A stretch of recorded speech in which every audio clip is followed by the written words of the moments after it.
नमस्कार, मैं वर्णिका और आप देख रहे हैं न्यूज लाइव। हरियाणा में जींद से सोनीपत तक दौड़ी देश की पहली हाइड्रोजन ट्रेन। पीएम मोदी ने दिखाई हरी झंडी। प्रधानमंत्री नरेंद्र मोदी ने हरियाणा के जींद रेलवे स्टेशन से देश की पहली और दुनिया की सबसे बड़ी हाइड्रोजन ट्रेन को हरी झंडी दिखाकर सोनीपत के लिए रवाना किया। 10 कोच वाली इस ट्रेन में 2600 यात्री सफर कर सकेंगे। इस ट्रेन में हाइड्रोजन लीक, गर्मी, आग और धुएं का पता लगाने वाले कई सुरक्षा सिस्टम लगाए गए हैं। इसमें हाइड्रोजन और ऑक्सीजन की रासायनिक क्रिया से ट्रेन के अंदर ही बिजली बनती है और सिर्फ भाप और गर्मी निकलती है। यह ट्रेन 75 किलोमीटर प्रति घंटे की स्पीड से चलेगी, जबकि इसकी डिजाइन स्पीड 110 किलोमीटर प्रति घंटा है। दुनिया में फिलहाल हाइड्रोजन ट्रेनों का चलन शुरुआती दौर में है और जर्मनी ऐसी ट्रेन शुरू करने वाला पहला देश था। वहीं हाइड्रोजन ट्रेन को हरी झंडी दिखाने के बाद प्रधानमंत्री मोदी ने कहा कि दुनिया में अभी केवल 3-4 देशों के पास ही हाइड्रोजन ट्रेन संचालित करने की क्षमता है और वहां भी यह तकनीक अभी शुरुआती दौर में है। ऐसे में भारत की हाइड्रोजन तकनीक और क्षमता पूरे देश के लिए गर्व की बात है। पीएम मोदी ने कहा कि आज 14,000 करोड़ रुपए से अधिक के अन्य प्रोजेक्ट भी हरियाणा को मिले हैं। इसमें रेलवे, हाईवे के नए प्रोजेक्ट और विरासत से जुड़े प्रोजेक्ट्स और 2 मेडिकल कॉलेज भी हैं। संसद का मॉनसून सत्र 20 से 7 बिल लगाएगी सरकार। वंदे मातरम के अपमान और विदेशी चंदे पर सख्ती की तैयारी। आगामी 20 जुलाई से शुरू होने वाले संसद के मॉनसून सत्र के लिए सरकार ने एजेंडा तय कर लिया है। मॉनसून सत्र अगले महीने 13 अगस्त तक चलेगा। समाचार एजेंसी पीटीआई के अनुसार इस दौरान लोकसभा में 7 बिल पेश किए जाएंगे, जिनमें वंदे मातरम का अपमान और विदेशी चंदा कानून में संशोधन से जुड़े विधेयक प्रमुख रूप से शामिल हैं। हालांकि इसमें परिसीमन या नारी वंदन अधिनियम संशोधन का उल्लेख नहीं है। इन 7 में से 2 विधेयक फॉरेन कंट्रीब्यूशन और विकसित भारत शिक्षा अधिष्ठान पुराने हैं, जबकि इनकम टैक्स बिल 2026 और सुप्रीम कोर्ट में जजों की संख्या बढ़ाने वाले बिल अध्यादेशों का स्थान लेंगे। वहीं मॉनसून सत्र में कांग्रेस समेत विपक्षी दल नीट यूजी पेपर लीक, अन्य भर्ती परीक्षाओं में गड़बड़ी, अयोध्या राम मंदिर चढ़ावा चोरी, E20 पेट्रोल और विदेश नीति जैसे मुद्दों पर सरकार को घेरने की तैयारी में है। दिल्ली के नए पुलिस कमिश्नर होंगे आईपीएस अनुराग कुमार। सतीश गोलचा को हटाया गया। आईपीएस अनुराग कुमार दिल्ली के नए पुलिस कमिश्नर नियुक्त किए गए हैं। 1994 बैच के आईपीएस अनुराग कुमार सतीश गोलचा की जगह लेंगे।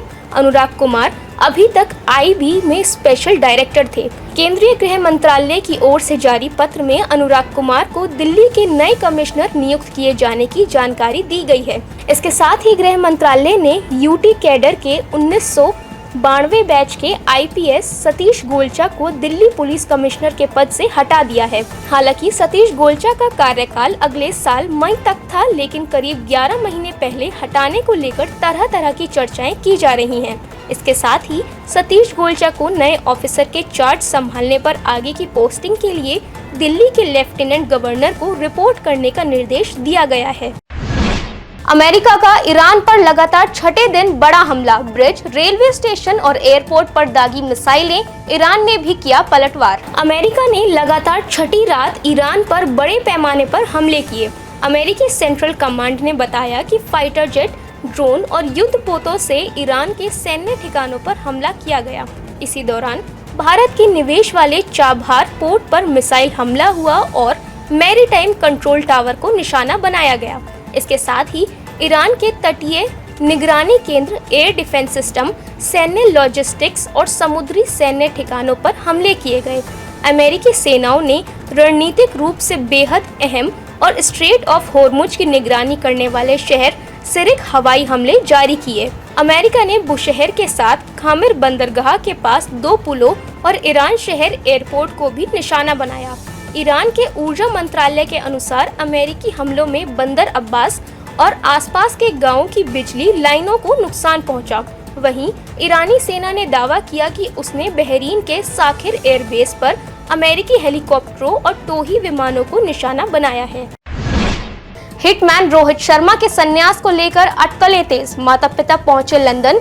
लॉर्ड्स वनडे हो सकता है आखिरी इंटरनेशनल मैच। टीम इंडिया के हिटमैन रोहित शर्मा के पिता गुरुनाथ शर्मा और मां पूर्णिमा शर्मा भारत और इंग्लैंड के बीच 19 जुलाई को लॉर्ड्स में होने वाले तीसरे और अंतिम वनडे से पहले लंदन पहुंच गए हैं। इसके साथ ही रोहित शर्मा के इंटरनेशनल क्रिकेट से संन्यास की अटकलें तेज हो गई हैं।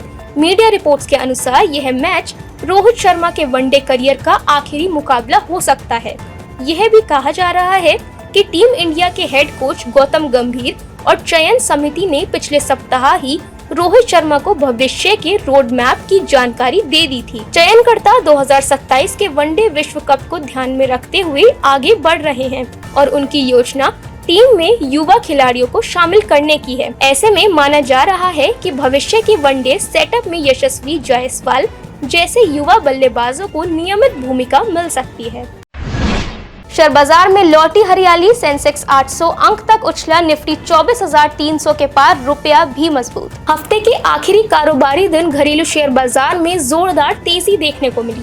इस दौरान सेंसेक्स 800 अंकों की तेजी के साथ 78,000 के लेवल पर कारोबार करता रहा, तो वहीं निफ्टी 200 अंकों की तेजी के साथ 24,300 के पार पहुंच गया।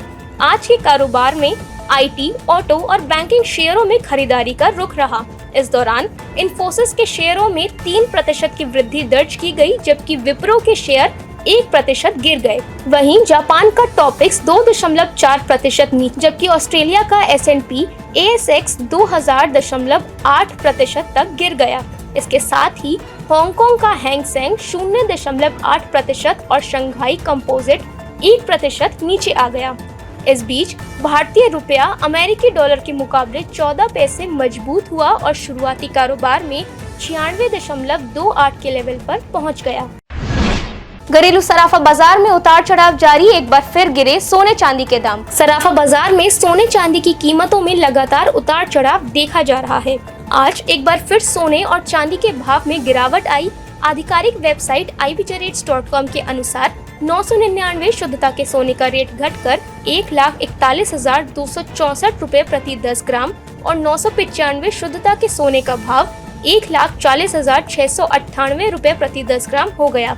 इसके साथ ही 995 शुद्धता के सोने की कीमत लगभग 2,000 रुपए की गिरावट के साथ 2,16,637 रुपए प्रति किलोग्राम दर्ज की गई। आज के लिए बस इतना ही। कल फिर मिलेंगे देश और दुनिया से जुड़ी नई जानकारियों के साथ। तब तक के लिए देखते रहिए और सब्सक्राइब करिए IIMT मीडिया।